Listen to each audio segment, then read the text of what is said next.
आम आदमी पार्टी लगातार यही बात कहती रही है कि बीजेपी बार बार सामने आती है और ये कहती है कि ये सभी दोषी हैं, भ्रष्टाचारी हैं और इन्होंने दिल्ली को लूटा है।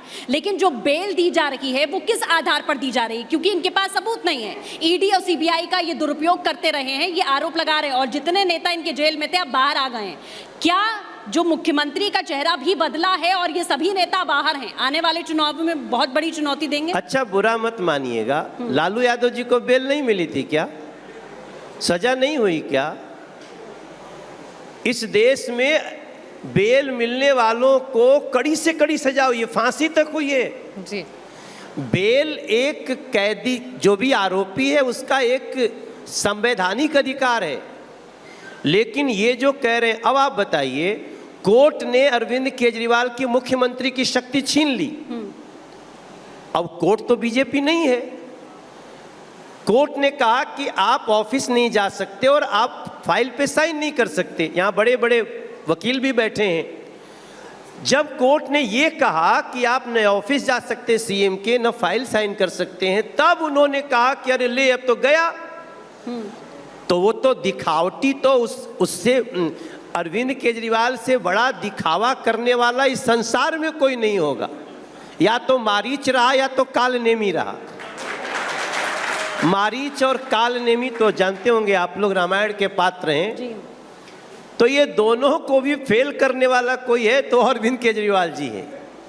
वो अरविंद केजरीवाल जी को कोर्ट ने कहा कि you are no more a CM because you can't go to your office, CM office, you can't sign the file।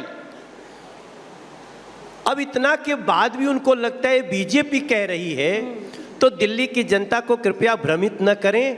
आज दिल्ली रो रही है सर।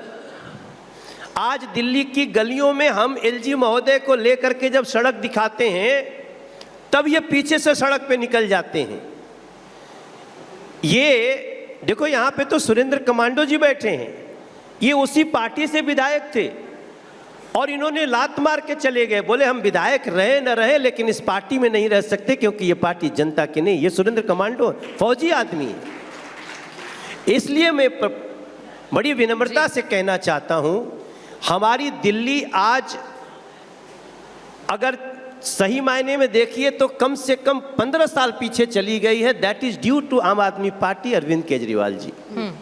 आपके कुछ बयान काफ़ी चर्चाओं में हैं। हाल ही में हमने देखा पीसी आपने की थी और उस दौरान आपने जिक्र किया था महिलाओं के लिए राशि देने का और उनको लाभान्वित करने का। और ऐसा नहीं है कि ये बात सिर्फ दिल्ली में कही गई हो, इससे पहले हमने देखा सृष्टि शुरुआत मध्य प्रदेश से हुई, फिर आपने हरियाणा का भी जिक्र किया। तो क्या समझा जाए कि आने वाले वक्त में दिल्ली में भी हम जो मैनिफेस्टो आएगा उसमें हम ये योजना इंक्लूडेड देख सकते हैं?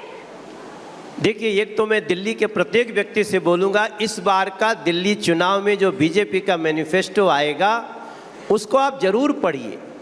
लेकिन उसके पहले मैं याद दिला दूं, 2014 में नरेंद्र मोदी जी आए देश के प्रधानमंत्री बन के। देश का खजाना बहुत ही संकट में था, खाली शब्द नहीं बोलना चाहता हूं, बहुत ही संकट में था।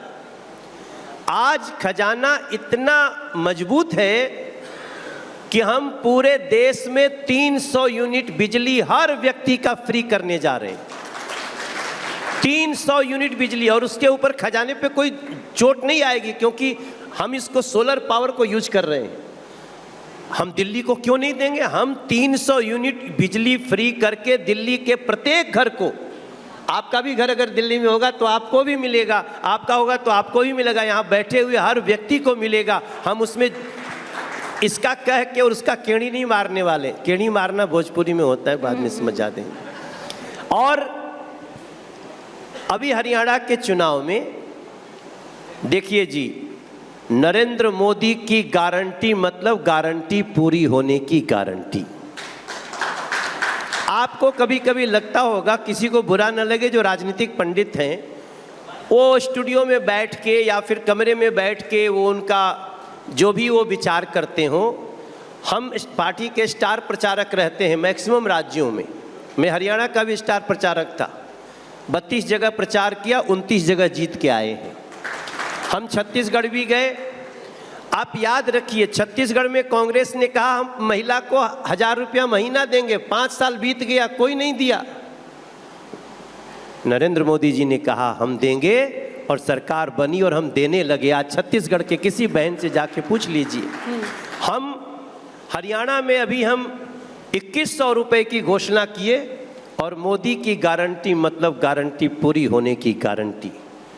मध्य प्रदेश में हम लाडली योजना के तहत जो किए हैं सबके सामने है। अगर बीजेपी ने कह दिया सृष्टि, जी, आपका नाम क्या है? प्रगति। प्रगति, सृष्टि और प्रगति दोनों हमसे जुड़ा हुआ है हमारी पार्टी से। प्रगति हमारा आधार है और हम सृष्टि की रक्षा के लिए आगे बढ़ रहे हैं। इसलिए ये नाम मिल गया, संजोग है। लेकिन आप जान लीजिए मोदी जी को आज पूरी सृष्टि देख रही है कि अगर कोई कार्बन से भी बचा सकता है, कोई दुनिया को आतंकवाद से बचा सकता है, कोई युद्ध रुकवा सकता है, तो वो हमारे देश का प्रधानमंत्री नरेंद्र मोदी है, वो भारत है। तो इसलिए मैं आपको बताऊं कि 2100 रुपया हमने हरियाणा में कहा दिया और हमारे मैनिफेस्टो का इंतजार करिए। हमारे नेताओं की इतनी पैनी नज़र है क्योंकि अब हम 10 साल में देश की स्थिति को इतना मजबूत कर लिए हैं कि हम केवल 5 साल तक फ्री अनाज ही नहीं दे रहे हैं जी। आप ये छोटा मत समझिए सर कि देश के प्रत्येक हाउस होल्ड का 300 यूनिट बिजली फ्री करने का संकल्प नरेंद्र मोदी जी ने लिया है और दिल्ली उसमें शामिल है। मनोज जी, आपने बहुत बड़ी बातें दिल्ली को लेकर कही हैं, लेकिन ये सवाल मेरा है कि ये कमाल दिल्ली विधानसभा चुनाव में बीजेपी कब करेगी? क्योंकि हमने देखा कि 2 बार हैट्रिक लगाने से आम आदमी पार्टी को बीजेपी रोकेगी कैसे? आज मुख्यमंत्री आई थी, आतिशी जी यहाँ थी और उन्होंने कहा 400 पार का नारा बीजेपी ने इसलिए दिया क्योंकि ये संविधान बदलना चाहते थे। तो किस बात की ईमानदार पार्टी है? आम आदमी पार्टी के हाथों की रेखा में हैट्रिक है ही नहीं। आम आदमी पार्टी के हाथों की रेखा में अब परमानेंटली विदाई है। हाथ देखना भी शुरू कर दिया आपने? हाँ, मैं पहले से, मैं तो अरे हाथ देखने की जरूरत नहीं पड़ती, हम तो चेहरा देख के समझ जाते हैं।